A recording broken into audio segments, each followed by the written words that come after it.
Financial markets పై పట్టు సాధించాలనుకునే వాళ్ళు Revanth conduct చేసే వెబినార్ కోసం ఈ నెంబర్ కి కాల్ చేయండి. నమస్తే, వెల్కమ్ టు సుమన్ టీవీ. నేను విష్ణు. ప్రస్తుతంతో పాటు సర్టిఫైడ్ ఫైనాన్షియల్ ప్లానర్ మాధవిరెడ్డి గారు ఉన్నారు. వారితో మాట్లాడదాం. నమస్తే మాధవిరెడ్డి గారు. నమస్తే అండి. మాధవిరెడ్డి గారు, ఇప్పుడున్న మార్కెట్ కండిషన్స్ని దృష్టిలో పెట్టుకుని ఇప్పుడున్న మార్కెట్ ఏదైతే ఉందో, అంటే ఒకరోజు అప్ వెళ్ళిపోతుంది సడన్గా అండ్ ఒకరోజు డౌన్ వెళ్ళిపోతుంది. సో ఇప్పుడున్న మార్కెట్ కండిషన్స్ అన్నింటినీ దృష్టిలో పెట్టుకొని మ్యూచువల్ ఫండ్స్లో ఇన్వెస్ట్ చేయాలి అనుకున్న వాళ్ళు ఏ కేటగిరీ ఆఫ్ మ్యూచువల్ ఫండ్స్ని సెలెక్ట్ చేసుకోవడం మంచిదంటారు, ఎందుకంటారు? సో ఇప్పుడు మనం చూస్తున్న ఈ వైల్డ్ స్వింగ్స్, అంటే ఒకేసారి మనకి 2000 పాయింట్స్ వరకు మార్కెట్స్ కరెక్ట్ అవ్వడము, అంటే 6% వరకు కరెక్ట్ అవ్వడము. సో అందరికీ అది యాక్సెప్టబుల్ కాదండి. అందరు ఇన్వెస్టర్స్ ఇంత వాలటిలిటీని అనేది తీసుకోలేదు. There are people who can take only moderate risk. కొంత రిస్క్ మాత్రమే తీసుకునే ఇన్వెస్టర్స్ అలాంటి వాళ్ళు కూడా ఉంటారు. సో అలాంటి వాళ్ళకి అసలు ఎలాంటి మ్యూచువల్ ఫండ్స్ మనకి స్కీమ్స్ సెలెక్ట్ చేసుకుంటే బాగుంటుంది, ఇంత వాలటిలిటీ మాకు మేము దాన్ని ఓవర్కమ్ చేయలేకపోతున్నాము అనుకునే వాళ్ళకి మనం కొన్ని చెప్పొచ్చండి. సో బిగ్గెస్ట్ డ్రాప్ మనం ఈ June 4th మనం చూసాము. సో దట్ మైట్ ఇలాంటివి మరి ఇంత వాలటిలిటీ ఉన్న మేబీ ఫ్యూచర్లో వచ్చినా ఆశ్చర్యపోక్కర్లేదు. So we need to be ready for this volatility. So ఈ వాలటిలిటీకి వద్దు, కొంచెం దూరంగా, ఈ వాలటిలిటీకి దూరంగా ఉండేవి ఏమైనా మ్యూచువల్ ఫండ్స్ స్కీమ్స్ ఉంటే మనం ఎందులోనైనా మనం ఇన్వెస్ట్ చేసుకుంటే కొంచెం మోడరేట్ రిస్క్, అంటే రిస్క్ లేదని మనం ఏం చెప్పట్లేదు, బట్ అంత కాకపోయినా కొంత మోడరేట్ రిస్క్తో ఉండే కొన్ని స్కీమ్స్ అయితే మనకి ఉన్నాయండి. సో మనం వాటినే మనం అగ్రెసివ్ హైబ్రిడ్ ఫండ్స్ అంటాం. ఓకే. సో అసలు ఫస్ట్ మనకి హైబ్రిడ్ ఫండ్స్ అంటేనే చాలా మందికి తెలుసు. అందులో ఈక్విటీ ఉంటుంది, తర్వాత డెట్ కూడా ఉంటుంది. ఈక్విటీ పోర్షన్ ఉంటుంది, డెట్ పోర్షన్ ఉంటుంది. ఈ హైబ్రిడ్ ఫండ్స్ లో 2 రకాలు ఉంటాయండి. అంటే డెట్ ఓరియంటెడ్ హైబ్రిడ్ ఫండ్స్ ఉంటాయి, ఈక్విటీ ఓరియంటెడ్ హైబ్రిడ్ ఫండ్స్ ఉంటాయి.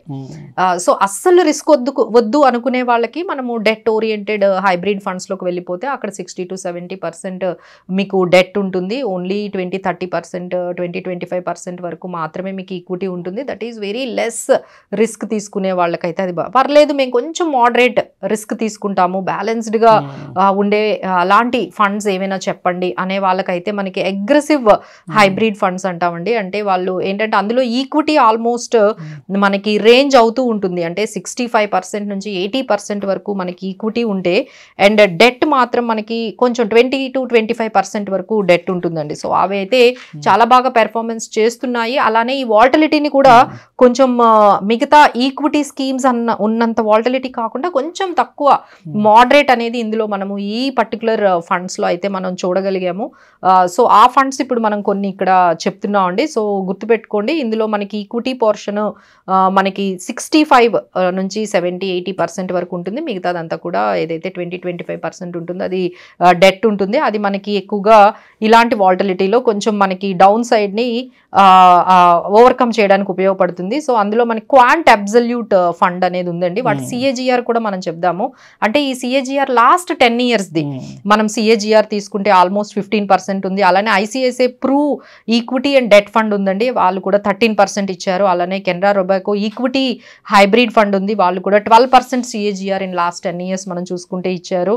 అలానే SBI equity hybrid debt fund ఉంది, వాళ్ళు కూడా మనకి ఆల్మోస్ట్ 11% ఇవ్వగలిగారు. కొటెక్ ఈక్విటీ హైబ్రిడ్ ఫండ్ ఉంది, వాళ్ళు కూడా 11% CAGR ఇచ్చారు. అలాగే సుందరం ఈక్విటీ హైబ్రిడ్ ఫండ్ 10% అనేది ఉంది. అలాగే DSP ఈక్విటీ హైబ్రిడ్ ఫండ్ 11%. అంటే ఇప్పుడు మనం ఇవన్నీ కూడా చూసుకున్నట్లయితే దాదాపుగా 11% నుంచి 15%, అంటే very good for the balanced ఉన్న వాళ్ళకి. ఓకే, 11%, 12% వచ్చినా మాకు పర్వాలేదు, కానీ ఇంత వాలటిలిటీ మాకొద్దు, మోడరేట్ రిస్క్ మేము తీసుకోగలం, అంటే హై రిస్క్ తీసుకోలేము, అలా అని లోయెస్ట్ రిటర్న్స్కి మేము సెటిల్ అవ్వలేము, మాకు కొంచెం మోడరేట్ రిటర్న్, మోడరేట్ రిస్క్ ఉన్న ఫండ్స్ ఏమైనా ఉన్నాయా అని చెప్పి మా దగ్గర కూడా చాలా మంది అడుగుతున్నారండి. ప్రతి ఒక్కరూ వాళ్ళ పోర్ట్ఫోలియో ఇలాంటి స్కీమ్, అంటే ఈక్విటీ హైబ్రిడ్ ఫండ్స్ కానీ ఇలా మోడరేట్ ఉన్న రిస్క్ ఉన్న కొన్ని స్కీమ్స్ అయితే యాడ్ చేసుకుంటే మంచిదండి. ఇలాంటప్పుడు ఇలాంటి వాలటిలిటీలో మనకి పోర్ట్ఫోలియో అనేది కొంచెం స్ట్రాంగ్గా ఉంటుంది, మొత్తం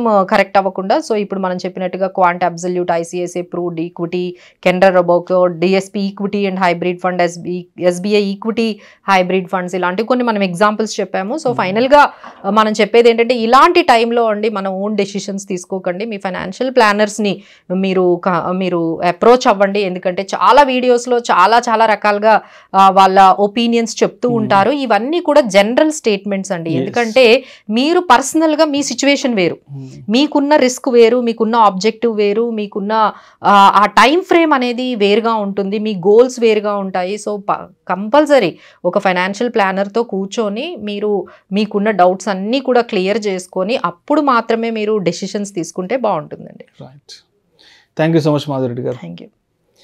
ప్రేక్షకులకు విజ్ఞప్తి, ఈ వీడియోలో ప్రస్తావించబడిన అంశాలు కేవలం ప్రేక్షకులకు అవగాహన కొరకు, ఇన్ఫర్మేషన్ కొరకు, ఎడ్యుకేషన్ పర్పస్ కొరకు మాత్రమే వీటి గురించి ప్రస్తావించడం అనేది, వీటిని రికమెండ్ చేయడం అయితే మా ఉద్దేశం కాదు. పెట్టుబడులు పెట్టే ముందు మీ అడ్వైజర్ని సంప్రదించి మాత్రమే తుది నిర్ణయం తీసుకోగలరని మా మనవి. నమస్తే. సుమన్ టీవీలో మీ పర్సనల్ అండ్ బిజినెస్ ప్రమోషన్స్ కోసం కింది నెంబర్కి కాంటాక్ట్ చేయండి.